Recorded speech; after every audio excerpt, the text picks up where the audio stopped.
Tears, கிறிஸ்பியான fish fry எப்படி பண்ணுறதுன்னு பார்த்துடலாமா?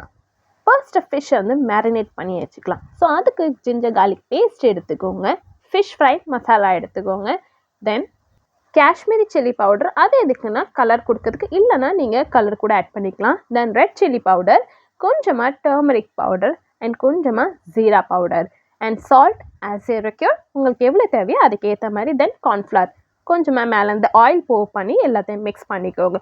கார்ன்ஃப்ளவர் வந்து உங்களுக்கு கிறிஸ்பியாக மீன் வந்து உடையாமல் இருக்கிறதுக்காக கார்ன்ஃப்ளவர் ஆட் பண்ணிக்கலாம். கொஞ்சமாக கறி லீவ்ஸையும் ஆட் பண்ணிக்கோங்க.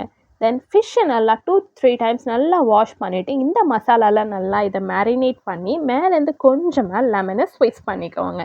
மேரினேஷன் முடிஞ்சிச்சு, ஃப்ரை பண்ணி எடுத்துக்கலாம். அதுக்கு தவால எண்ணெய் ஊற்றி எண்ணெய் சூடானதுக்கப்புறம் எல்லா ஃபிஷ்ஷையும் நல்லா 2 சைடையும் நல்லா கிறிஸ்பியாக ஃப்ரை பண்ணி எடுத்துக்கோங்க. மீடியம் ஃப்ளேமில் வச்சு ஃப்ரை பண்ணி எடுத்துக்கோங்க. ஸோ குயிக்காக ஃபிஷ் ஃப்ரை ரெடி ஆகிடுச்சு. நீங்கள் எப்படி பண்ணுவீங்கன்னு கண்டிப்பாக ஷேர் பண்ணுங்கள்.